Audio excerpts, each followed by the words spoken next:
Thank you, thank you. So I think we have similar things. I will go through it.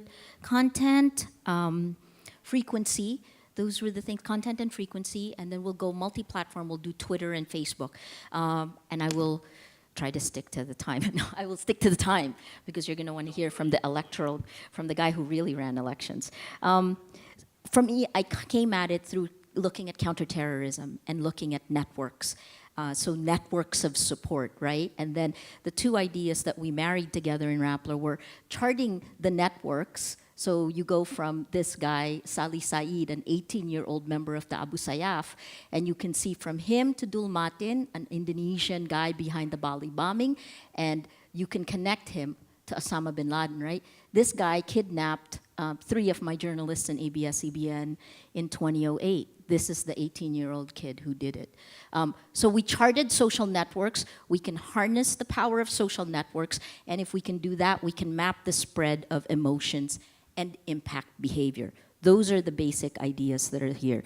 So this is what Torben remembers. This is Twitter in 2011, and I'm starting in 2011 because those were much more fun times. The Arab Spring is here. Whoops, sorry, back. So here, this is the Fukushima, March 2011, Fukushima reactor incident, when this really gave me the idea that we could use Twitter to crowdsource for disaster. That's huge for a country like the Philippines. This one, hashtag GOP, to hundreds of millions of tweets from Americans, Mitt Romney versus Barack Obama, and in 2011, you see this little bridge, there was still a bridge. Today, that bridge doesn't exist, and they've moved further apart in polarity. Hashtag Egypt, that is what the Arab Spring looked like on Twitter. And what was interesting is that Wael Ghanim, if you remember him, the guy who actually was an activist on social media later on, he just thought that the same networks that were harnessed for the Arab Spring were the same networks that were used to stifle freedom in Egypt. And then finally, in 2011, in hashtag Syria, this is what it looked like back then. And for me, I found this fascinating because I thought, well, when this begins to look like this, is that a revolution? I never got to answer that question because it just splintered even further apart, right? So that was a starting point for a lot of the ideas behind Rappler. Yesterday I told you Rappler has a mood meter. The mood meter tracks an event, and it's the first level of crowdsourcing. You click how the event makes you feel. On every story on Rappler, it asks for emotions.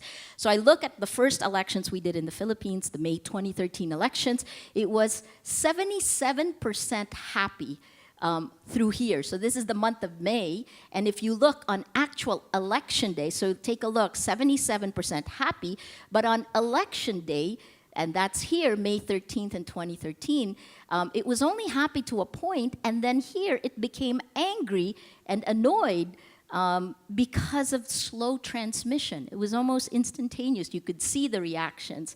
And then angry, annoyed when charges of anomaly surfaced. So this was the breakdown.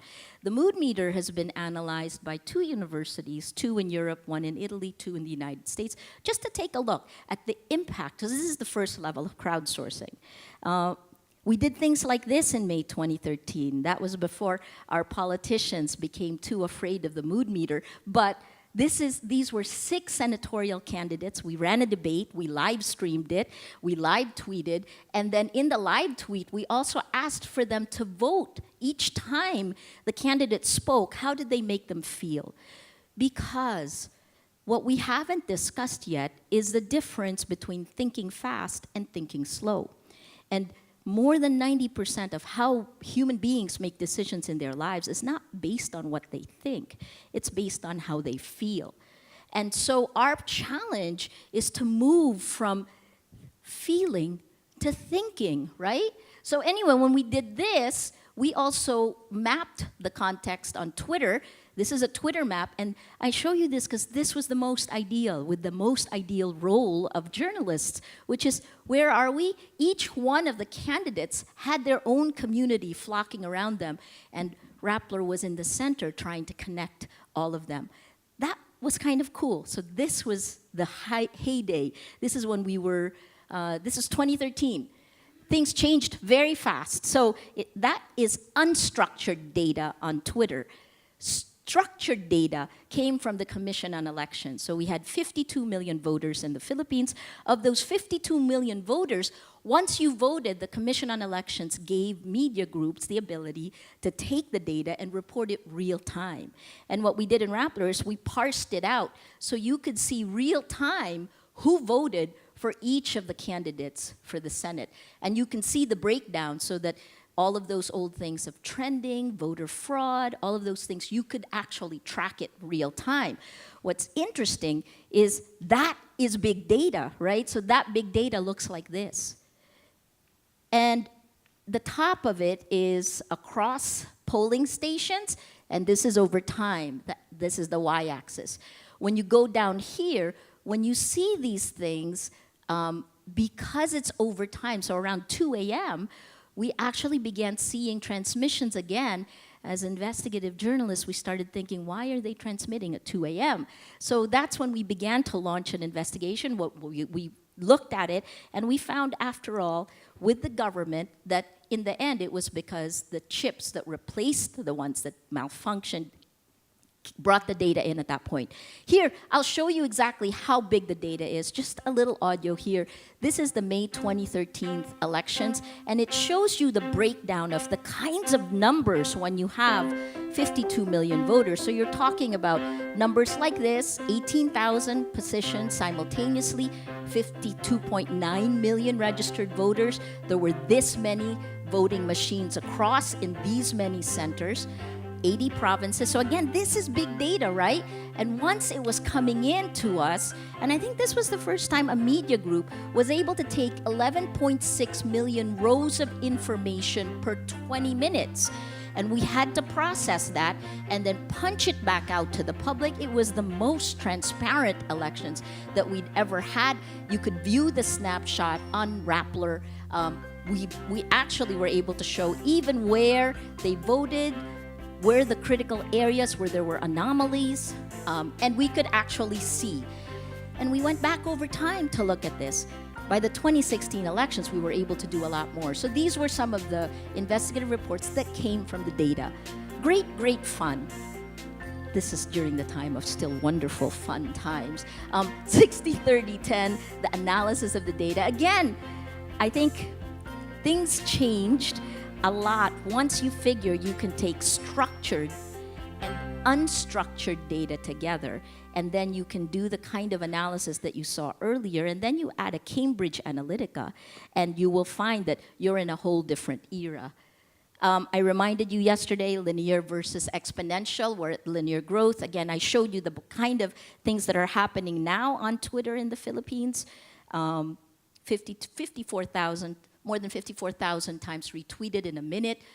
I didn't show you the 2016 elections because, not only because of time, I have 12 minutes left, but also because President Duterte's campaign machinery was amazing on social media.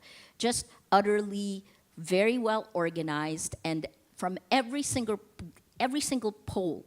What we did was do online, SMS. We thought that statistical surveys were roughly 4 months behind the SMS online surveys that we were doing, and it showed a win for Duterte as early as December of 2015, which is when he decided to run. Here's the thing that we began to track: the growth of hate, the growth of anger. And this connects very tightly to populism. The very first time we saw it unleashed publicly was in April of 2016, and that was when you had, so there's a very thin line between crowdsourcing and utilizing the crowd for good, and then with a flick of a finger, you turn that into an online mob. Right? And that happened when President Duterte was in a school. A student asks him a question about extrajudicial killings, and all of a sudden, the supporters online took the phone number of the student and published it on Facebook, created a Facebook page that essentially wanted to kill him. They took his name and family and threw it out on Facebook, and they were targeted for a few days. That was on a Friday. By Sunday, Facebook had taken down the page wishing death to the student, and then the campaign team also had asked their supporters to calm down, right? But we wrote an editorial about it because that was scary. Here's the investigative reporting that led to the data that we were able to collect from Facebook, because you can't scrape the data from Facebook. Remember, the hashtag Pray for Marawi was before the declaration of martial law in Mindanao. This is September 3, when there was a bombing in Davao City. We found an old story of Rappler from March began to trend #1 on Rappler on the site. And since we have 8 to 10 million uniques a month, for it to trend #1 in September when it was a March article means something is strange. So we looked at these websites that began to repost the article. Those websites were spread by these Facebook pages that were used during the campaign. And we came out and analyzed the data, like Professor Park, and the first one that we posted was this: weaponizing the internet, propaganda war. We showed you the data, we showed you how it was weaponized, and we showed you what it was after. The second one, I talked to you about it very briefly yesterday. We took this photo. When you put it into Google, you actually reverse the photo and you find out that she is not Luvi Min Kancho, she's a Korean pop star. And this Luvi Min Kancho was one of the top trolls of both Rappler and ABS-CBN. When we looked at her account, and these were during simpler times, this is a Facebook account, we looked at who her friends were and which groups they posted in. And like investigative journalists, we put it on an Excel sheet. It took us 3 months to figure out that there was a sock puppet network. There were 26 accounts that followed each other. And we took every single thing they said they were, where they worked, where they studied, where they went to school, where they live. And I handed it to a reporter. I took this one, where they worked, and we investigated it. Every single thing there is false. So these are fake accounts that were created. These fake accounts followed each other, helped each other rate in the algorithms, and collectively, they posted in both, they connected the campaign pages of then Mayor Duterte and then Senator Bongbong Marcos. What we saw was through these, they were able to influence up to 3 million other Facebook accounts. We wrote that in this story, Fake Accounts, Manufactured Reality on Social Media. This was the entire series, Facebook algorithms. Again, we talked about that yesterday. This is where we put the data. And we made it very easy so that our social media team could use it. So you can take all of the data. On the left, these are the fake news sites. These are the Facebook pages that actually spread these. Sally Matay was a case study for me because Sally Matay posted a ton, but then was deleted in March. And if you look, it's essentially a cut and paste, right, all throughout. So this just shows, and look at how often Sally Matay page posts. These are all publicly available. So it's just organizing them in a way that we can glean meaning through it, posting on the Duterte campaign pages. And then once we took a look at that, we realized this is either paid or somebody who could post hundreds of times a day. We took all that data and we made it so that you could actually search, so that my social media team can sit there and see whether the account is cut and paste or the account is real. We put in, this one is one of the pro-Duterte bloggers, and you can again see where and how. This gives you an idea of what you can do on Facebook, correct? When we see this, then we know that this is a real person. So the first is, which is a bot, which is a fake account, and which is a real person. Going with the network accounts, this is essentially the propaganda machine that was weaponized. This has been used to not just spread the word in terms of election of politics, but also to attack critics, to silence journalists. And the I hate to say cool, the most interesting thing is how organized it is. It's broken down. Have you guys heard of the 90-9-1 rule? 90% of the people on social media don't care. 9% you can convince and they can then care. 1% will create the content. The 1% that creates this content is broken down by economic demographic. 1% for the pseudo-intellectual, sasot. Middle income class, thinking Pinoy is the middle class, and then Mocha Uson is a singer-dancer. She was for the mass base. I want to show you that this is now the foundation of the information ecosystem in the Philippines. On top of that ecosystem, you have traditional media, but traditional media also can be co-opted to allow the machine, the pro-Duterte bloggers, to jump out of the virtual world into the real world of traditional media. The Manila Times, the big boss is Duterte's PR guy now. He's in charge of the international affairs. Sass, the one who's pseudo-intellectual tweets and posts, she's a columnist for this publication. So you take that, and then you add state media, the next part. And what's so interesting is that our state media now is being trained by China and Russia. This is, there's an official partnership, and also the press secretary has actually really said it's a good thing that they're being trained by China and Russia. And then finally, on top of that, to close the loop, you have the people who were creating the 1% content now are being given government offices.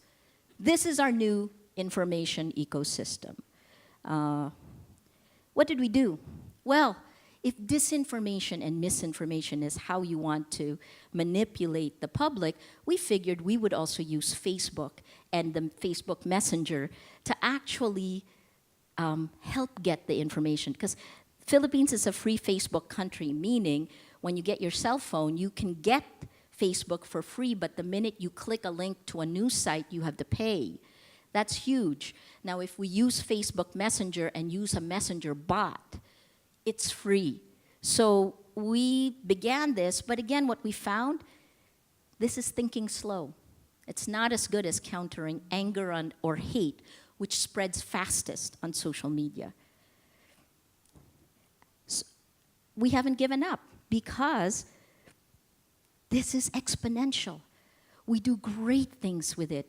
We have a tech data platform for disaster risk reduction. We have an average of 20 typhoons every year, and we do bottom up and top down. We organize on social media. So there is absolutely no way we're giving up. This little kid, his picture goes on Facebook, and he's studying by the light of McDonald's, and because this went viral and the news groups picked it up, he was given a home. Well, so let's start with food. His mom got a job, their family got a house. This is what social media can do in the real world. So that link is critically important. I'm gonna hand you, here's the thing. Politics as we know it is never gonna be the same. Are you going to take part in it? Are you going to lie? What lines are you going to put in place when you're trying to define, when you're trying to convince? And I think that's the biggest question that we have today. Thank you.